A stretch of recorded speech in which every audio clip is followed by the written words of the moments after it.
He bolted across the schoolyard like something invisible was pulling him. Shadow, a police dog known for his instincts, wasn't following a command this time. He was following something deeper. Within minutes, he led officers to a locked, forgotten container, and what they found inside sent chills down every spine on the scene. A child, barely breathing, whispered 4 words that would unravel a nightmare. He's coming back. What came next would change everything. If you're new to the channel, make sure to subscribe, like the video, and tell us in the comments where you're watching from. Now let's jump into the story. The sky over Meadowbrook was soft with early light, the kind that turned rooftops gold and painted shadows across the school's quiet yard. Birds chirped as if nothing was wrong. A breeze carried the smell of morning dew and freshly cut grass. On any other day, it would have felt peaceful, normal, but not today. Officer Liam Harper sat in his patrol car parked near the front gate of Maplewood Elementary. Next to him in the passenger seat sat Shadow, a strong black and gray German shepherd with alert eyes and a nose that missed nothing. The two had been partners for almost 2 years now. Harper didn't talk much, and neither did Shadow. They didn't need to. They understood each other without words. Harper sipped his lukewarm coffee and scanned the empty playground. It was just past 6 a.m. School wouldn't start for another hour.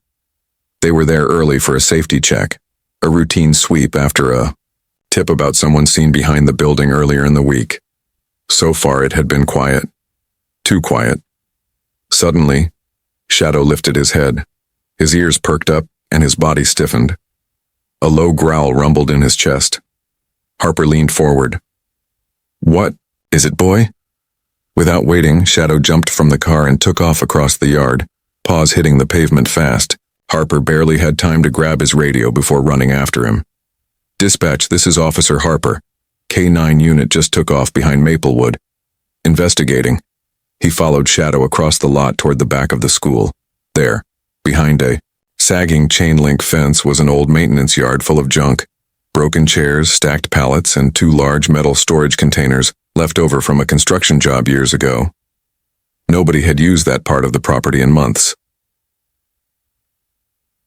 Shadow ran straight to the biggest container. He stopped in front of it and began barking, loud, desperate, angry barks that echoed off the metal. His nose pressed against the door seam, sniffing hard. Then he pawed at it with all his strength. Harper's heart picked up.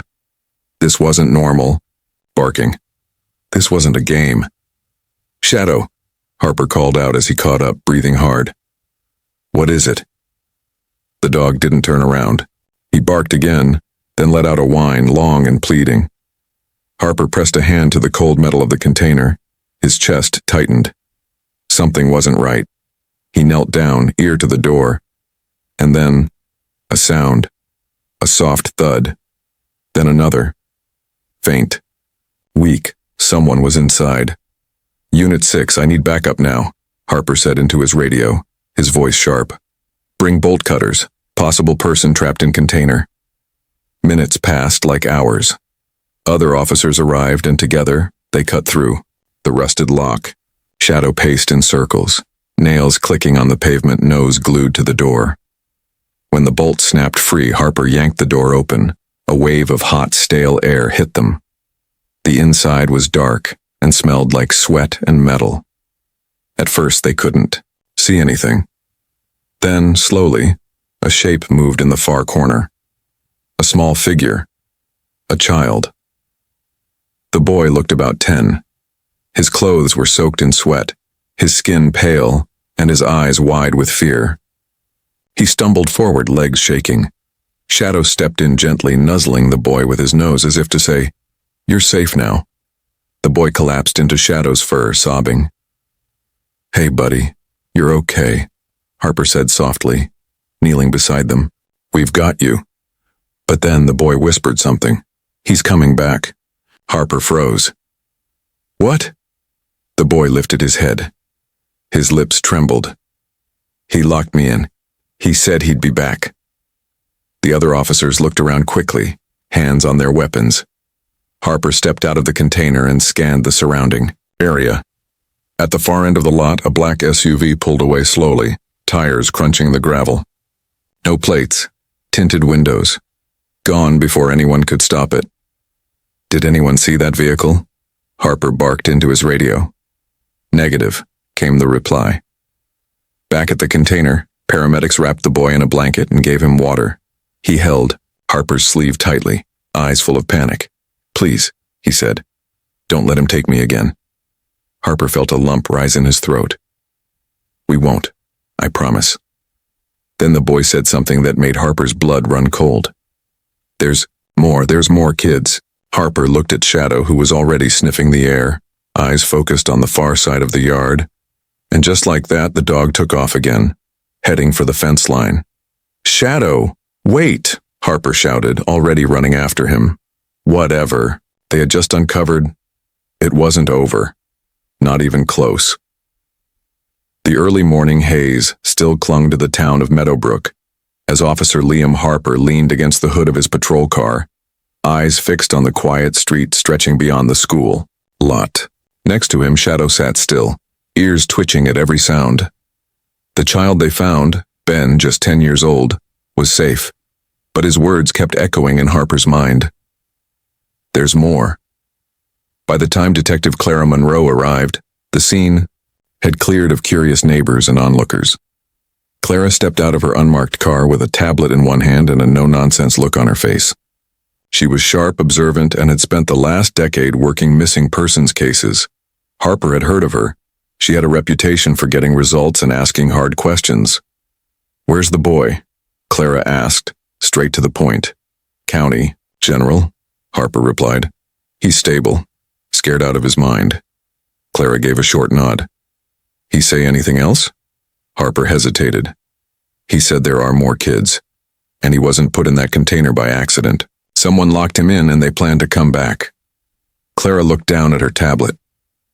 We've had 2 other reports of missing children in the last 2 weeks, both under 12. Both vanished near schools. Harper felt a chill crawl up his spine. Clara turned to Shadow. And this guy, he just knew where to find the boy? Harper gave a small, proud smile. Didn't hesitate. Ran straight to that container like he was being pulled by something stronger than instinct.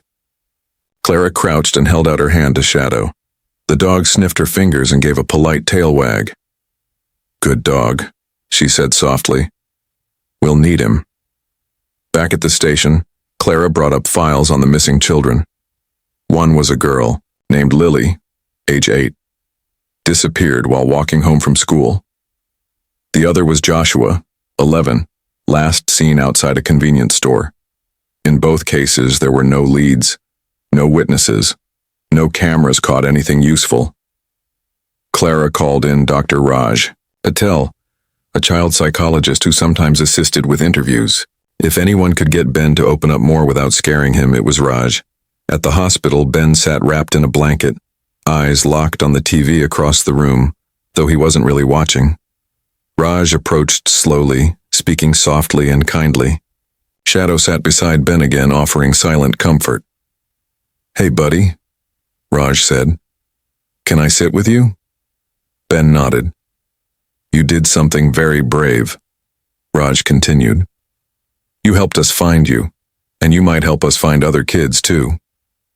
Ben's lip trembled. He said, if I made noise, he'd hurt my mom. I didn't want to make him mad. Raj's eyes were gentle. You're safe now, but anything you remember, no matter how small, can help us stop him. Ben's eyes flicked to Shadow. The dog knew. He just knew where I was. Like magic.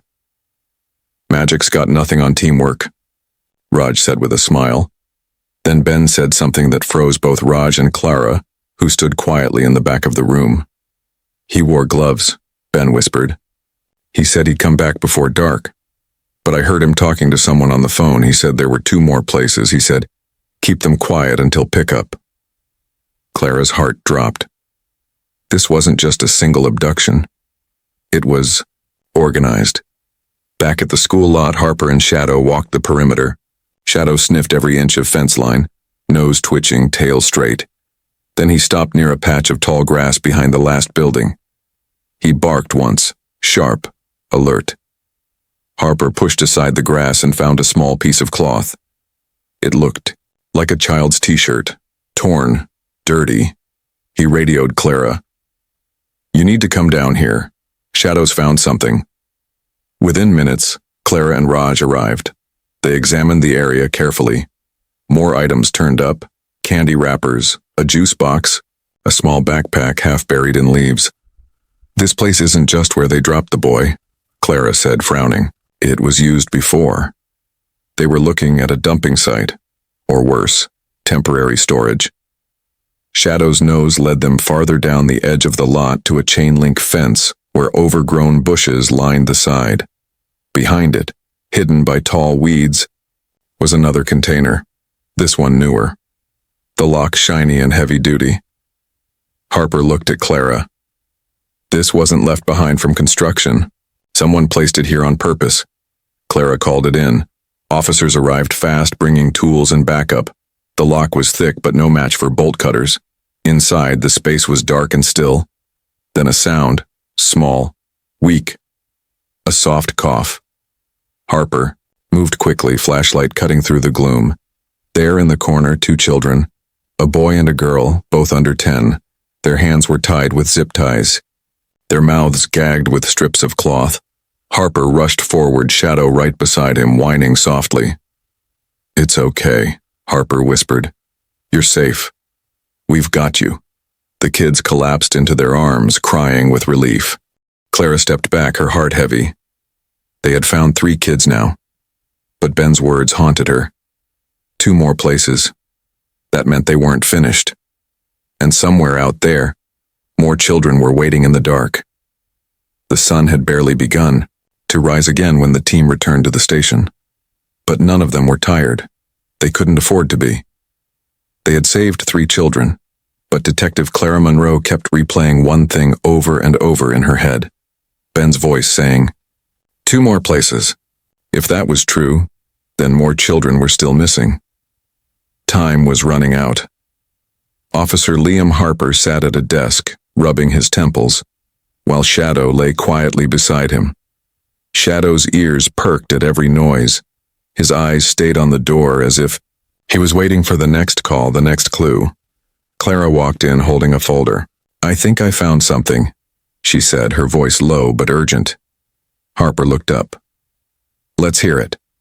Clara spread out a map of Meadowbrook and pointed to several red circles. "We've found containers behind 2 schools, but these spots," she tapped 2 more areas on the map, "are old storage yards. One's been closed for years. The other was bought a month ago by someone using a fake name." Harper's jaw tightened. "You think they're holding more kids there?" "I do," Clara said. "And we need to move fast."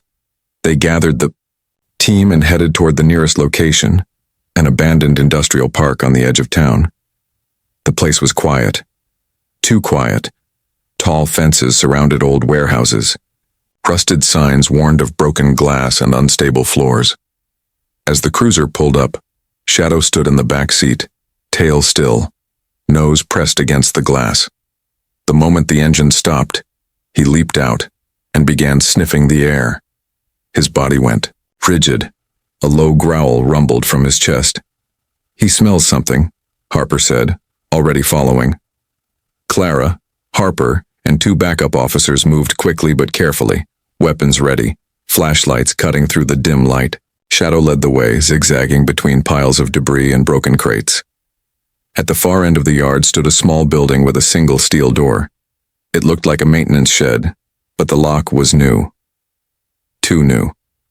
"This is it," Harper said. Shadow barked twice and pawed at the door. "Let's breach it," Clara ordered.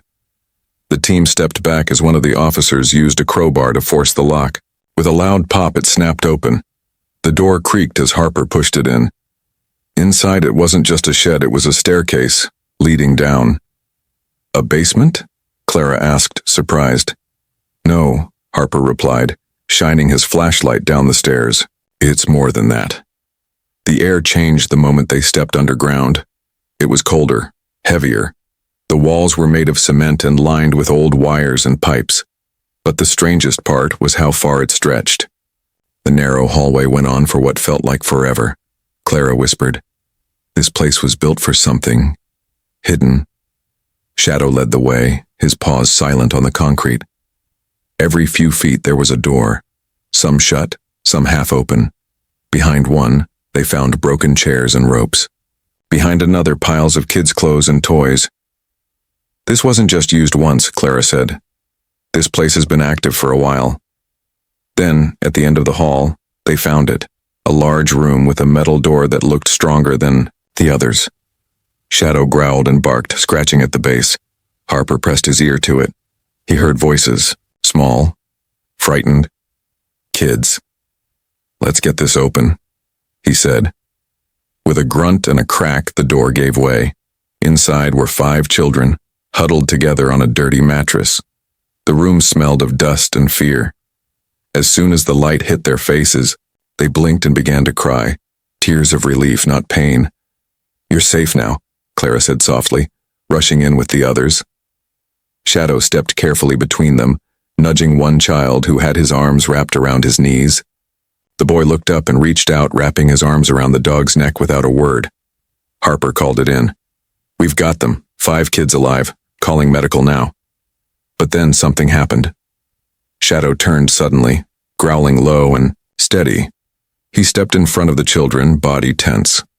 Clara turned her flashlight toward the hallway just in time to see a man dart past. Tall, wearing a dark hoodie. His footsteps echoed as he ran. "Go!" Harper shouted, and he and Shadow took off. They chased the man through the tunnels, ducking under low pipes, boots thudding against the cement. The man turned sharply, heading for a set of stairs. But Shadow was faster. He lunged forward, leaping high, and caught the man's sleeve with his teeth. The man screamed and stumbled, slamming into the wall. Harper was there in seconds, cuffs out, heart pounding. "You're not going anywhere," he said, locking the cuffs with a click. The man glared up at them. "You're too late," he hissed. "You'll never stop at all." Harper's chest tightened. "We just did." They walked him out into the early light of day. As paramedics carried the children out, Clara looked at Harper. "This was just one piece," she said. "There's more out there." Harper looked down at Shadow. The dog stared ahead, ears up, ready. "Then let's find the rest," Harper said. The sun was beginning to set as soft orange light spilled over the Meadowbrook Police Department parking lot. It had been a long and painful few days, but for Officer Liam Harper, it also felt like a turning point. He sat on the back bumper of a squad car, elbows on his knees, his eyes fixed on the horizon. Shadow lay by his side, calm but alert. The loyal German Shepherd hadn't left Harper's side since the first child was found. The dog had become more than a partner. He had become the heart of the search, the hope when things felt hopeless. Inside the station, Detective Clara Monroe was reviewing evidence on the caseboard. Photos of the rescued children, maps, and lists of locations were pinned across the wall. But her focus was on the man they'd caught in the underground tunnels. A man connected to something much larger. He had refused to talk at first. But, after hours of silence and a few sharp words from Clara, he finally cracked. He gave up a name, a location, and one final warning. There are more. That name led them to a remote warehouse on the outskirts of town, used as a front for storing supplies and moving kids. The building was empty when they arrived, but it was enough to prove something big had been stopped, at least for now. Later that night, a small ceremony was held at the school. Just a few officers, some townspeople, and the families of the children who had been saved. No big speeches, no media. Just quiet gratitude and tears of relief. One by one, the children approached Shadow, hugging him, petting his ears, whispering thanks. Even the ones who hadn't spoken much since being rescued found words around the dog. It was like he reminded them they were safe now. Ben, the first boy they had found, stood beside Harper and Shadow holding a drawing he had made. It was simple. Stick figures of the kids, a police officer, and a big dog with a badge. "This is you and Shadow," Ben said proudly. "You saved us." Harper felt his throat tighten. He patted Ben's shoulder. We just followed where Shadow led. He's the real hero. Nearby, Clara stood quietly, watching the children laugh for the first time in days. She felt a weight lift off her chest. There were still questions, still bad people out there. But tonight, at least, they had won. "Harper," she said, walking over. "You and that dog, you did something special here." Harper nodded. "We did it together. But there's more out there. You know that." Clara glanced at the full moon rising over the trees. "Yes. But now we know how to fight back." That night, back at the station, Harper sat at his desk finishing up reports. Shadow was curled up at his feet, finally resting. For the first time in days, things felt quiet, peaceful. Then a knock on the door. It was Captain Hayes, an older man with tired eyes and years of experience in his voice. He stepped inside and looked at Harper. "I just got off the phone with the mayor," Hayes said. "He wants to recognize you both. City medal, press, the whole thing." Harper shook his head. "Shadow didn't do this for a medal. And neither did I." Hayes gave a small smile. "Didn't think so. Still, people should know what happened here." "What you both did." Harper looked down at Shadow. The dog opened one eye, then closed it again, tail thumping once. "I think we'll keep doing what we do best," Harper said, quietly. Outside, the night was still and calm, but Harper knew peace was only ever temporary. Somewhere out there, more people needed help. More kids needed saving. He stood up, stretched, and grabbed Shadow's leash. "Come on, partner," he said softly. "Let's go for a walk." Shadow rose with a quiet groan, ears perked, tail swaying. As they stepped outside, the cool air wrapped around them. The stars blinked above, and the streetlights hummed faintly. Meadowbrook was sleeping. But Harper and Shadow were wide awake. They walked down the street side by side, just a man and his dog. And somewhere in that silent night, their bond spoke louder than words. It was a bond forged in trust, tested by danger, and sealed by the lives they saved, because heroes don't always wear capes. Sometimes they wear a badge and walk on four legs, and sometimes hope comes with a wagging tail.